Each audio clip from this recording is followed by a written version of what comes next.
Spies in the Sky. The U-2 Incident.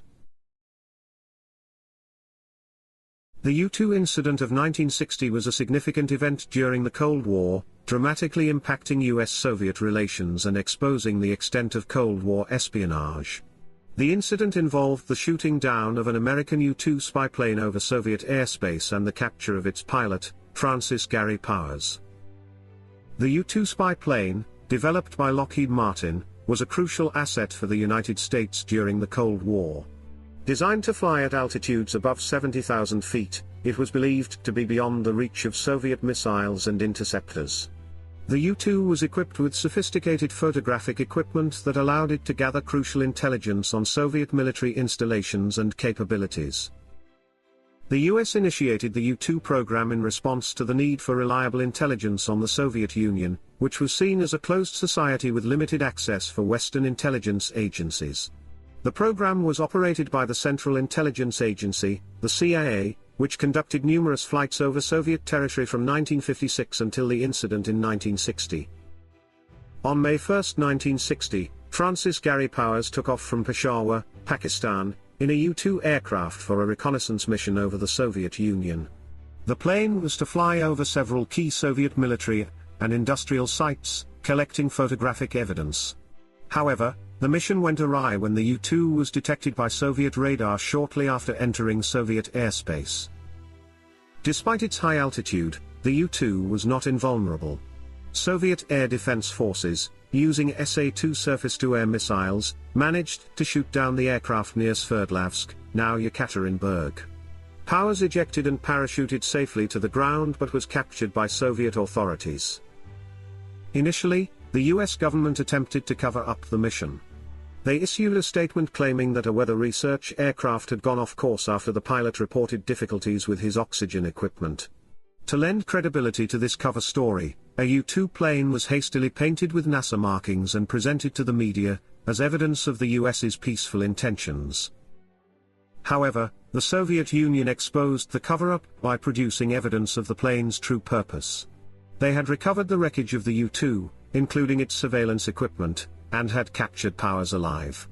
Soviet Premier Nikita Khrushchev announced the incident publicly, providing photographs of Powers and the aircraft's remains. This revelation embarrassed the US government and President Dwight D. Eisenhower, who was forced to admit the true nature of the mission. The incident had immediate and severe diplomatic repercussions. It occurred just days before a scheduled summit in Paris between Eisenhower, Khrushchev, British Prime Minister Harold Macmillan, and French President Charles de Gaulle. The summit was intended to ease Cold War tensions, but the U-2 incident derailed these efforts. Khrushchev demanded an apology from the United States and assurances that no further spy flights would occur. Eisenhower, while expressing regret over the incident, refused to apologize for espionage activities deemed necessary for national security. As a result, Khrushchev walked out of the summit, causing its collapse and leading to a significant escalation in Cold War tensions. The U-2 incident underscored the deep mistrust between the US and the Soviet Union, highlighting the lengths to which each side would go to gain intelligence on the other. It also demonstrated the advanced capabilities of Soviet air defenses, which had previously been underestimated by the US. For the Soviet Union, the incident was a propaganda victory. It allowed them to portray the US as an aggressor violating international law and Soviet sovereignty. Domestically, it bolstered Khrushchev's position by showcasing his ability to protect Soviet airspace from foreign intrusions. In the United States, the incident led to increased scrutiny of the CIA's operations and raised questions about the ethics and risks of espionage. It also exposed the vulnerabilities in the US's approach to intelligence gathering, prompting a re-evaluation of strategies and technologies. Francis Gary Powers was put on trial in Moscow, where he was convicted of espionage and sentenced to 10 years in prison. The trial was widely publicized and used by the Soviet government to further condemn US actions. However, Powers was treated relatively well and was not subjected to harsh interrogation or torture. In 1962, after serving less than 2 years of his sentence, Powers was exchanged for Soviet spy Rudolf Abel in a well-publicized spy swap on the Glienicke Bridge in Berlin. This exchange was one of the few cooperative acts between the US and the Soviet Union during the Cold War and highlighted the ongoing nature of espionage between the two superpowers. The U-2 incident was a pivotal moment in the Cold War, highlighting the risks and complexities of espionage during a period of intense geopolitical rivalry. It exposed the fragile nature of international diplomacy and the extent of mutual distrust between the US and the Soviet Union. The incident also led to significant changes in intelligence operations and had lasting effects on US-Soviet relations. In the broader context of the Cold War, the U-2 incident is a reminder of the high stakes and human costs associated with the struggle for global dominance. It remains a significant chapter in the history of espionage and international relations, illustrating the perpetual tension and occasional cooperation that characterized the Cold War era.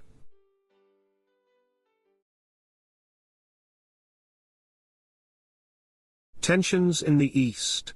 The Sino-Soviet split. The Sino-Soviet split, a significant event during the Cold War, marked the deterioration of political and ideological relations between the People's Republic of China, the PRC, and the Soviet Union, the USSR, in the late 1950s and 1960s. This schism reshaped the global communist movement, and had profound implications for international politics. The relationship between China and the Soviet Union was initially rooted in a shared commitment to Marxist-Leninist ideology. After the Chinese Communist Party, the CCP, took control of China in 1949, the USSR was its primary ally. The Soviet Union provided significant economic and military assistance to the fledgling PRC. However, the foundations of their alliance began to crack with the death of Joseph Stalin in 1953, and the subsequent rise of Nikita Khrushchev. The core of the Sino-Soviet split lay in divergent interpretations of Marxism-Leninism.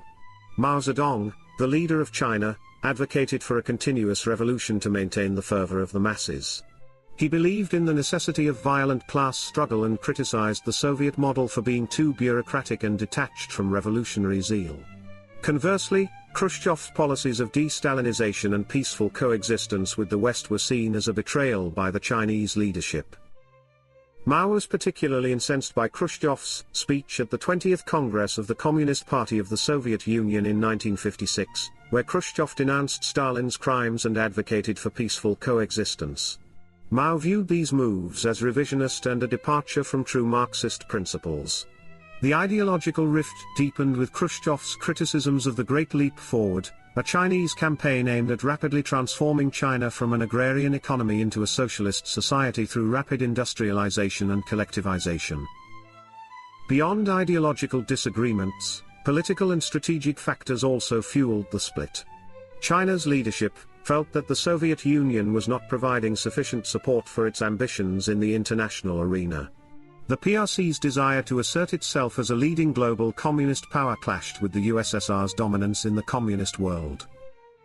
In the late 1950s, China and the Soviet Union had conflicting interests in Asia and Africa. The Soviet Union's refusal to assist China in developing nuclear weapons further strained relations. Mao interpreted this as an attempt to keep China subservient to Soviet interests.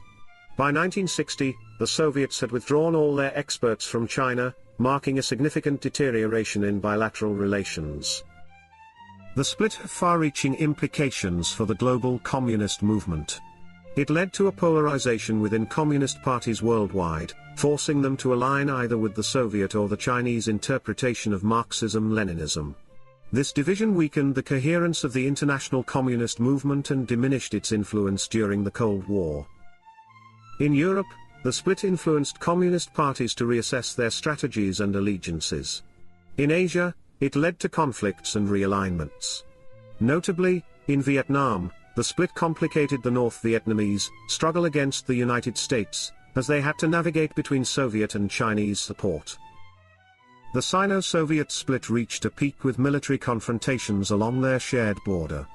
In March 1969, armed clashes erupted on Shanbao Island, Damansky Island, a disputed territory on the Ussuri River. These skirmishes underscored the depth of animosity between the two nations and brought them to the brink of a full-scale war. Although the conflict did not escalate into a major war, it highlighted the extent to which relations had deteriorated. Domestically, the split had significant implications for Chinese politics and society. Mao used the conflict with the Soviet Union to consolidate his power and justify the radical policies of the Cultural Revolution. By portraying the Soviet Union as a revisionist and imperialist threat, Mao mobilized the Chinese population against perceived internal and external enemies. The Sino-Soviet split also led to significant shifts in global diplomacy. In the 1970s, China began to improve its relations with the United States as a counterbalance to the Soviet threat. This rapprochement culminated in President Richard Nixon's visit to China in 1972, which marked the beginning of a new strategic alignment in the Cold War. The US and China found common ground in their mutual opposition to Soviet hegemony. The Sino-Soviet split was a complex event driven by ideological, political, and strategic differences. It reshaped the dynamics of the Cold War and had lasting effects on international relations. The split not only weakened the global communist movement but also altered the balance of power in the Cold War, contributing to new alliances and rivalries. Understanding this split provides valuable insights into the interplay of ideology, power, and diplomacy in the mid-20th century.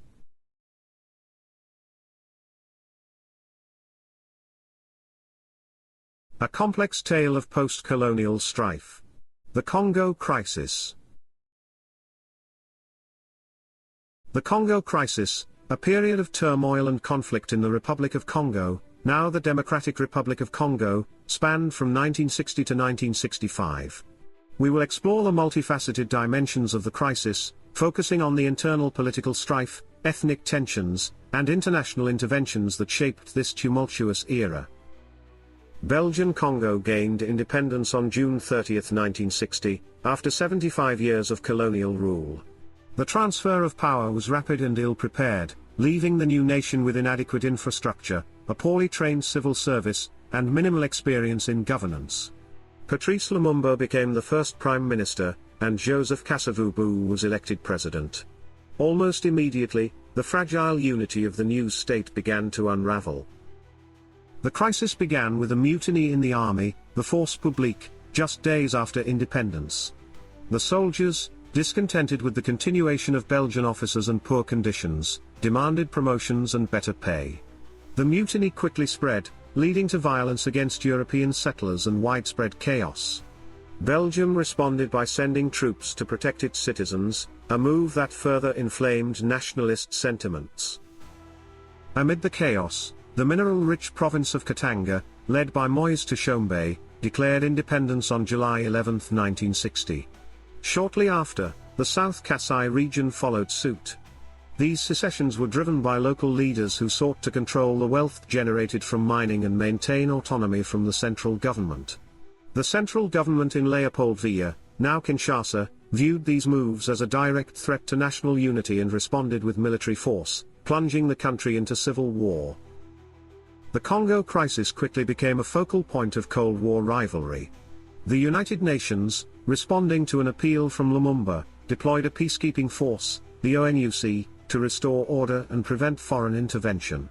However, Lumumba, frustrated by the UN's perceived inaction regarding the secessionist provinces, sought military assistance from the Soviet Union. This move alarmed the United States and its Western allies, who feared a spread of Soviet influence in Central Africa. Lumumba's appeal to the Soviet Union marked a turning point in the crisis. His alliance with the Soviets alienated him from the United States and Belgium, which began to support his political opponents. In September 1960, President Kasavubu dismissed Lumumba from office, leading to a power struggle. Colonel Joseph Mobutu, with backing from the United States and Belgium, seized power in a coup and placed Lumumba under house arrest. Lumumba's fate was sealed when he attempted to flee to Stanleyville, now Kisangani, to rally support. He was captured by Mobutu's forces, transferred to Katanga, and executed in January 1961. His death intensified the conflict, further polarizing the factions within the Congo and solidifying international divisions. The assassination of Lumumba did not end the crisis. Various factions, including Lumumba's supporters in Stanleyville, continued to fight for control. The United Nations launched several military operations to reassert control over Katanga, which finally capitulated in January 1963. Despite this, internal conflicts and rebellions persisted, with numerous local leaders vying for power. Amid the ongoing chaos, Joseph Mobutu emerged as a dominant figure. In 1965, he orchestrated a second coup, this time establishing himself as the ruler of Congo. With strong backing from the United States, which saw him as a bulwark against communism, Mobutu established a dictatorship that would last until 1997. His regime was marked by widespread corruption, human rights abuses, and economic decline, yet it provided a semblance of stability compared to the previous years of turmoil. The Congo crisis had significant implications for Cold War geopolitics. It highlighted the volatility of newly independent African states and the extent to which superpowers were willing to intervene to protect their interests. For the United States, the crisis underscored the importance of preventing Soviet expansion in Africa. Consequently, the US increased its support for regimes and movements it deemed anti-communist, regardless of their domestic policies or legitimacy. The legacy of the Congo crisis is complex.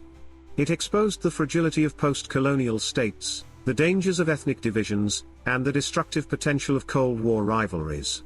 The crisis left a lasting impact on Congo's political landscape, with Mobutu's long dictatorship setting the stage for future conflicts and instability. Moreover, it served as a stark reminder of the challenges faced by newly independent nations in establishing functional governance structures amidst internal and external pressures. The Congo crisis remains a pivotal episode in African history, illustrating the interplay between local dynamics and global politics. It serves as a case study in the difficulties of decolonization, the perils of international intervention, and the enduring struggle for stability and development, in the face of overwhelming odds.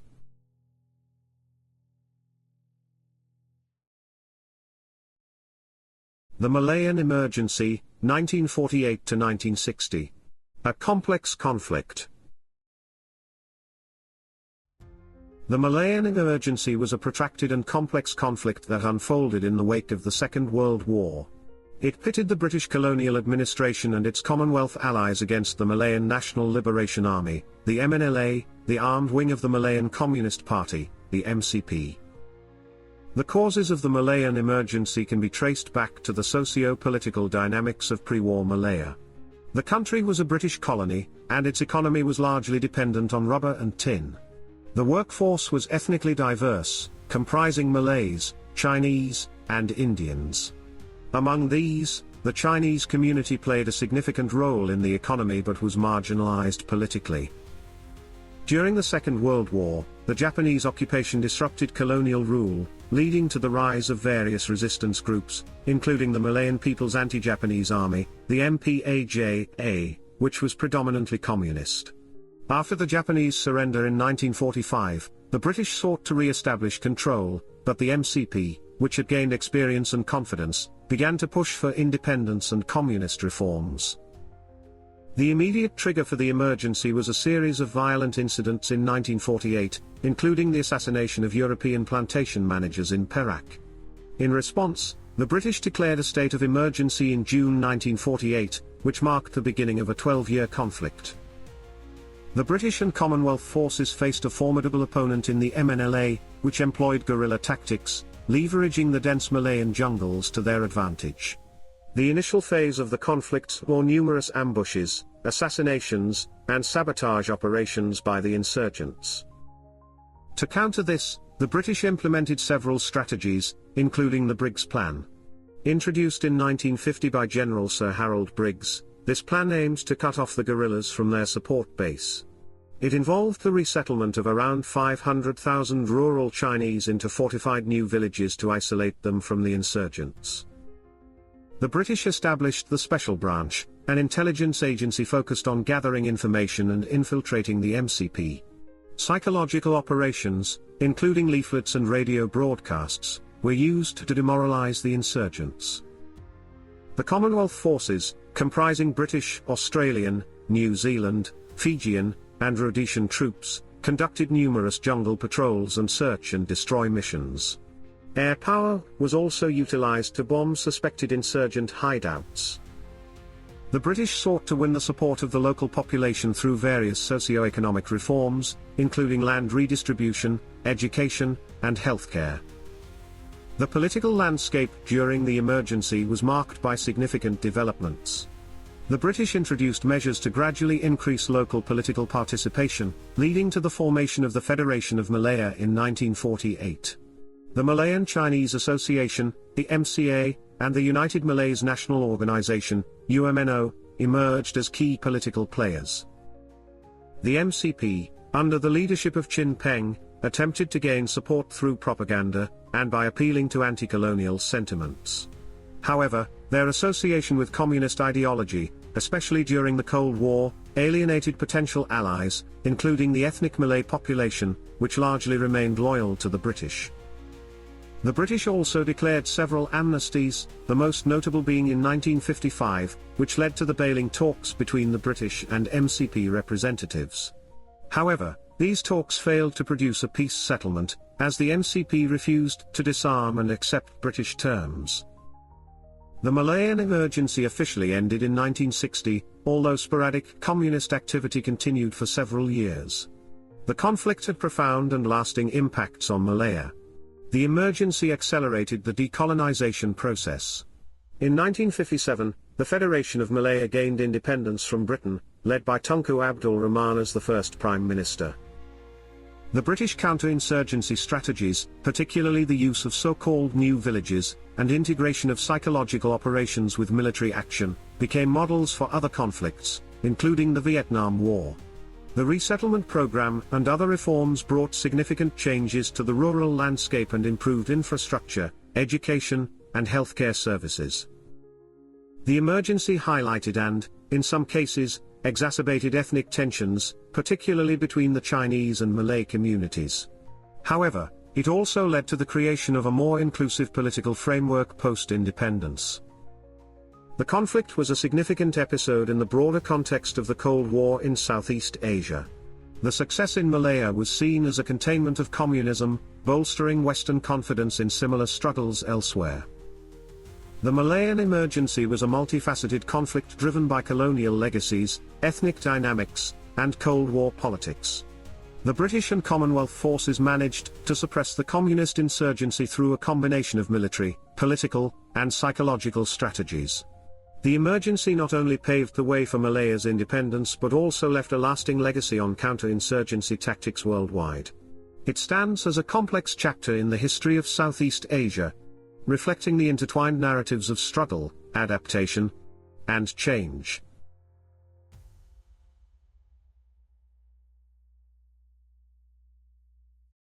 The Pathet Lao Revolt. A struggle for power and independence. The Pathet Lao movement, originating from the broader anti-colonial struggles in Indochina, played a pivotal role in the history of Laos, ultimately leading to the establishment of the Lao People's Democratic Republic.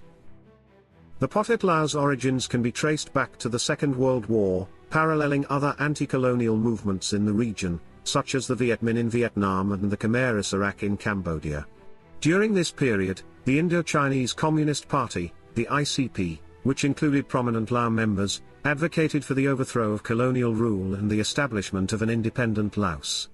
Key figures such as Prince Suphanavong and Quezon from Vihan emerged as leaders within this nascent movement. In August 1950, Suphanavong joined the Viet Minh in their headquarters north of Hanoi and became the head of the Pathet Lao, alongside its political arm, the Neo-Lao Isara, Free Lao Front. This marked the formal establishment of the Pathet Lao as a revolutionary organization aiming to end French colonial rule and later, to overthrow the Laotian monarchy.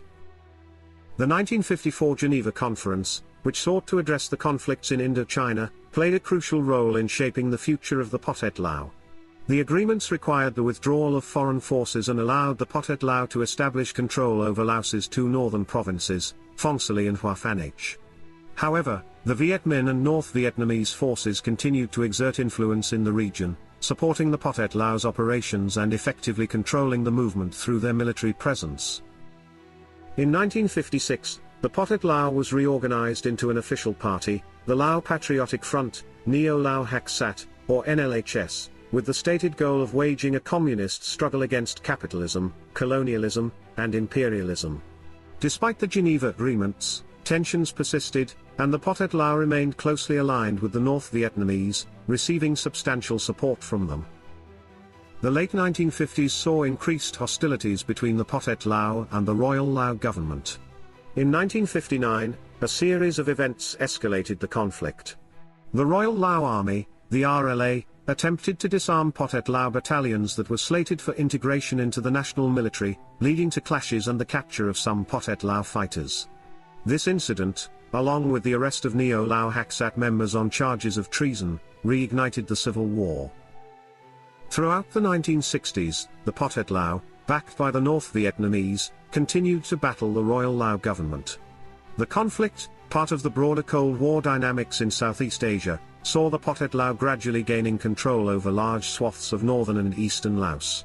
The Laotian Civil War, which raged throughout this period, was characterized by shifting alliances and significant foreign intervention, particularly by the United States and North Vietnam. The early 1970s marked a turning point for the Pathet Lao.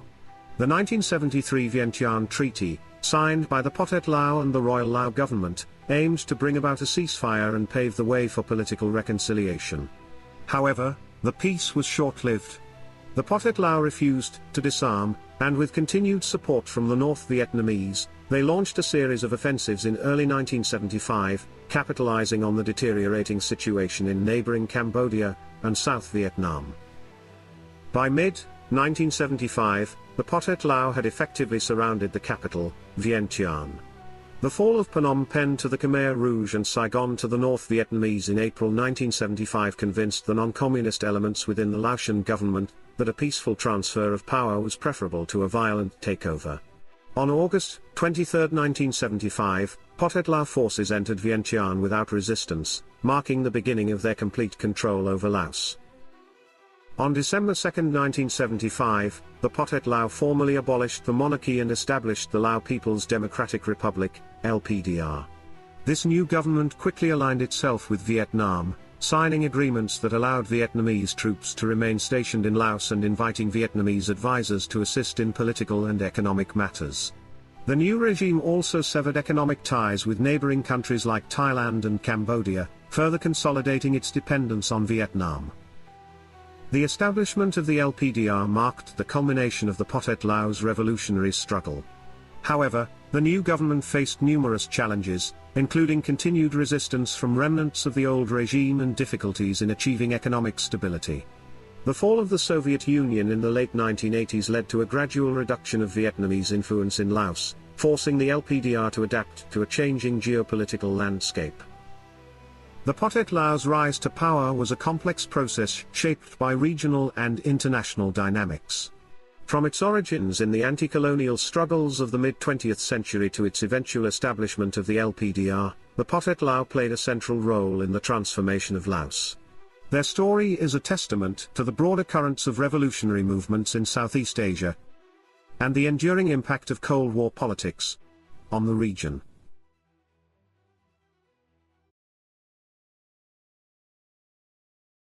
The Guatemalan Civil War. A 36-year struggle for justice and equity. The Guatemalan Civil War, lasting from 1960 to 1996, was a protracted conflict marked by extreme violence, human rights abuses, and profound socio-political upheavals. It pitted the government of Guatemala against various leftist insurgent groups, with the rural indigenous population often caught in the crossfire. Rooted in long-standing issues of land inequality and political repression, the Civil War left an indelible mark on the country's history. The origins of the Guatemalan Civil War can be traced back to the mid-20th century, particularly to the Guatemalan Revolution of 1944 to 1954.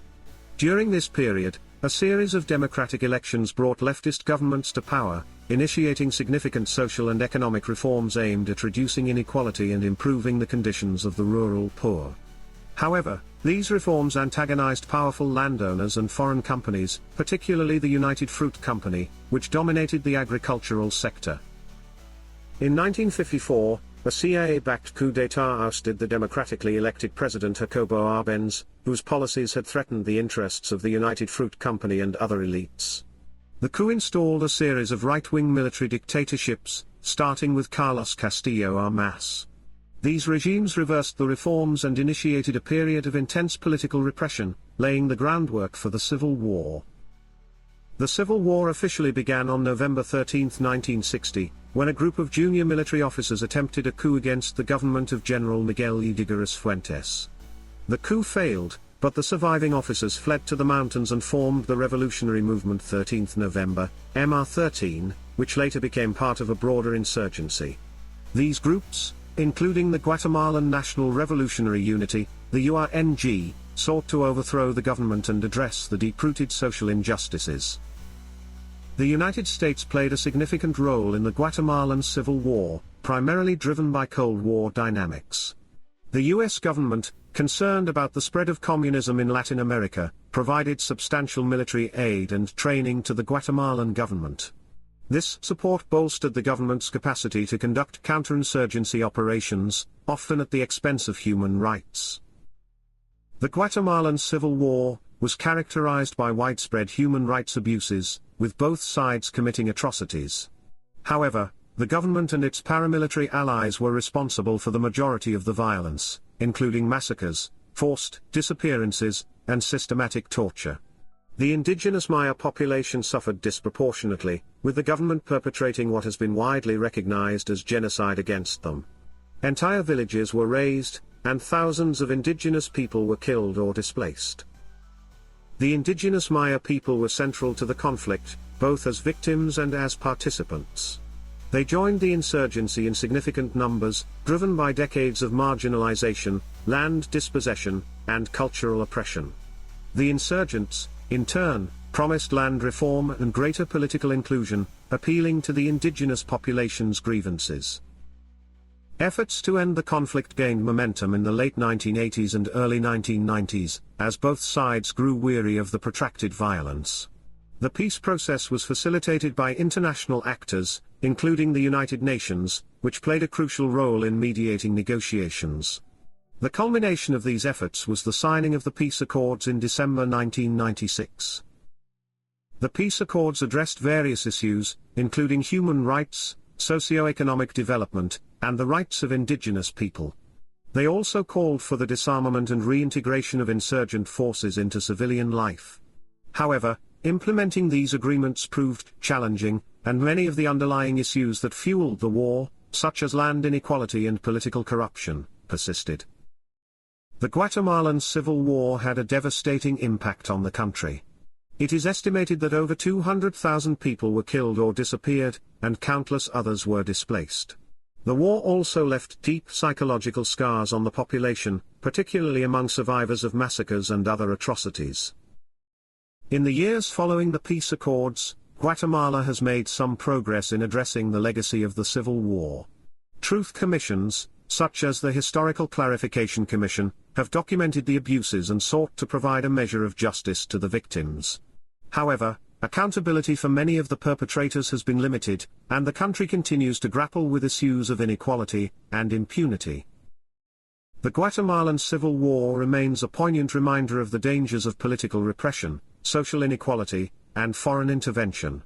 It underscores the importance of addressing the root causes of conflict and promoting inclusive development to prevent such tragedies from recurring.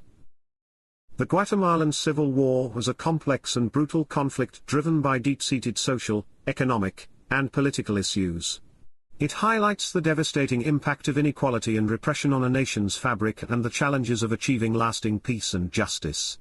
As Guatemala continues to heal from the wounds of its past, the lessons of the Civil War remain relevant for addressing contemporary struggles for equity and human rights.